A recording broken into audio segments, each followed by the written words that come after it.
अस्सलाम वालेकुम जी, क्या हाल है आप लोगों के। उम्मीद करती हूँ आप तमाम लोग ठीक ठाक होंगे और खैर खैरियत से होंगे।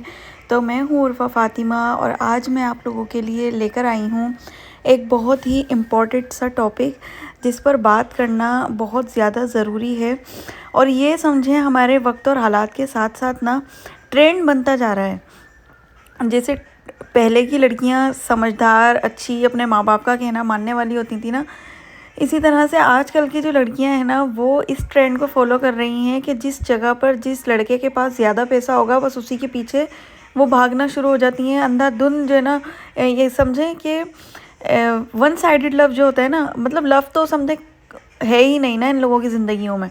ये तो सिर्फ गोल्ड डिगर हैं, ठीक है। अपनी ज़िंदगियों को भी तबाह करती हैं। ये तक नहीं देखती हैं कि कौन शादीशुदा है, वो कैसी ज़िंदगी गुजार रहा है, उसके बच्चे हैं, उसकी बीवी है, उसकी कैसी लाइफ जा रही है।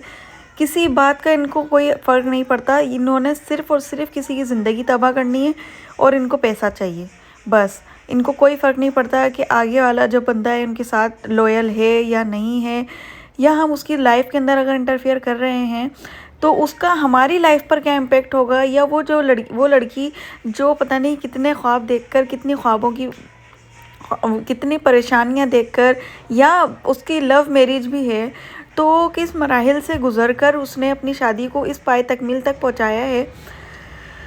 तो ये बातें जो है ना गौर फिक्र करने के बजाय लड़कियां जो है बस पैसों के पीछे भाग रही हैं, अपनी ज़िंदगियां तबाह कर रही हैं, आने वाले लड़कों की ज़िंदगियां तबाह कर रही हैं। जो जो जहाँ देखती हैं बस ये समझें वो मिसाल है ना, जहाँ देखी तरी वही बिछाती दरी, बस वो हरकतें ये लड़कियों में हैं। सॉरी टू से मैं भी एक लड़की हूँ, लेकिन अल्हम्दुलिल्लाह मुझे इस बात पर बिल्कुल फ़ख्र है और रहेगा ज़िंदगी भर कि हमारे पेरेंट्स ने ना हमारी ये तरबियत तो अल्हम्दुलिल्लाह अच्छी करी है कि बेटा जितना पैसा तुम्हारे मुक़द्दर में, तुम्हारे नसीब में है, वो तुम्हें लाजमी मिलकर रहेगा।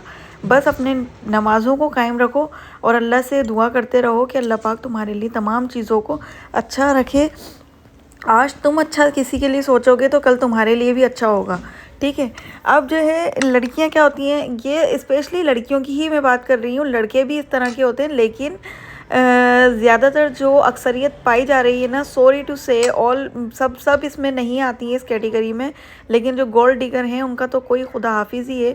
वो ये भूल जाती हैं कल को हमने इस लड़के से या इस आदमी से शादी कर भी ली, बिलफर्ज उसने हमसे शादी कर भी ली, तो मेरे साथ भी तो मेरे भी इससे औलाद होगी, और अगर इन केस बेटी हो गई तो फिर मैं क्या करूँगी। और वो बेटी जवान हुई, सेम टू सेम तुम्हारी बेटी के साथ भी वही सब कुछ होगा जो तुमने किसी की बेटी की ज़िंदगी बर्बाद करके उसके घर के अंदर डाका मारा। और तुमने जो है, मुझे तो गुस्सा आ रहा है ये सब अल्फाज बोलते हुए, क्योंकि ये मैं रियल लाइफ एग्जाम्पल भी आपको दूँगी। और इस तरह की लड़कियाँ, इन पर तो केस होने चाहिए। ये जो दूसरों के घर तबाह करके अपने घर आबाद करती हैं ना, और वो लड़कियां जो पहले से ही शादीशुदा हैं उन लड़कों से, और उनकी ज़िंदगियां तबाह करके अपनी लाइफ को, अपने आप को खुश रखती हैं। लेकिन एक बात याद रखें, खुश आप कभी भी नहीं रहेंगी।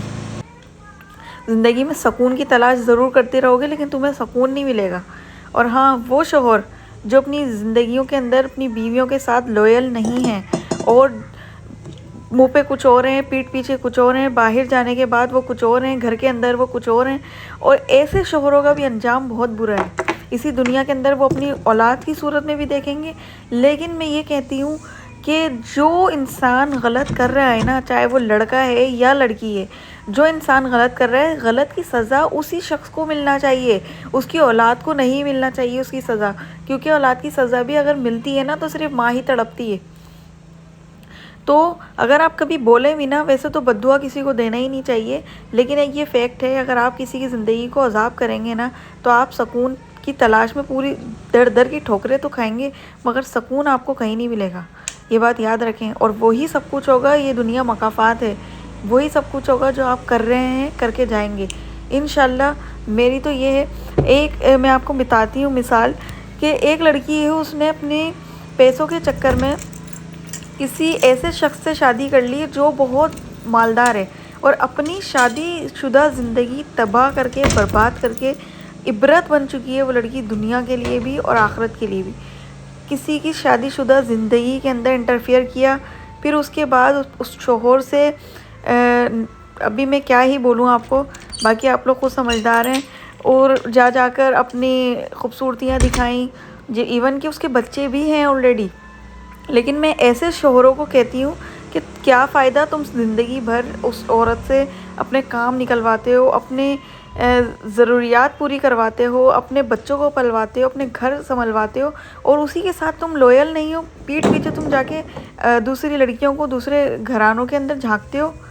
ऐसे मर्द, या अल्लाह ऐसे शोहरों से ना तमाम लड़कियों को बचा कर रखे, और ऐसी लड़कियों से भी हमारे बेटों को, हमारे बच्चों को, हमारे शोहरों को बचा कर रखे। शैतान तो बीच में आ ही जाता है, लेकिन आप अपनी क्या तरबियत दिखा रही हैं? आप ऐसी हैं कि आपको इतनी शर्म नहीं है कि आप पैसों के खातिर अपने माँ बाप की इज़्ज़तों को भी रोन देंगी।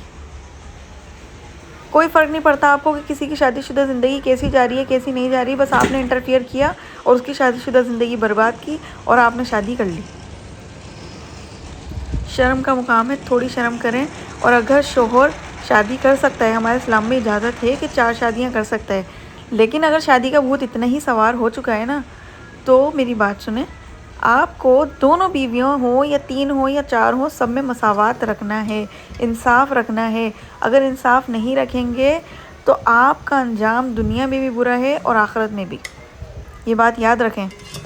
और अव्वल तो अपनी जो पहली लाइफ है ना शादीशुदा, उसी को आप सेटल बनाने की कोशिश करें। अगर किसी भी तरह से आपके बच्चे नहीं हो रहे हैं, बच्चों की वजह से भी लोग शादियां करते हैं और फिर नहीं संभाल पाते हैं, तो अपने आप को, मैं उन लड़कियों के लिए, उन लड़कों के लिए पैगाम दूंगी कि अपने आप को ठीक करें। ये तरीका बिल्कुल ठीक नहीं है। जो अहकामात दीन ने, इस्लाम ने और आपके पेरेंट्स ने आपको तरबियत दी है, सिखाया है, उस पर अमल करें और अपने आप को ठीक करने की कोशिश करें। इस तरह की हरकतें करने से आप दुनिया में भी रुस्वा रहेंगे और आखिरत में भी। उम्मीद करती हूँ मेरा व्लॉग अच्छा लगा होगा। जब मिलते हैं अगले व्लॉग में, तब तक के लिए अल्लाह।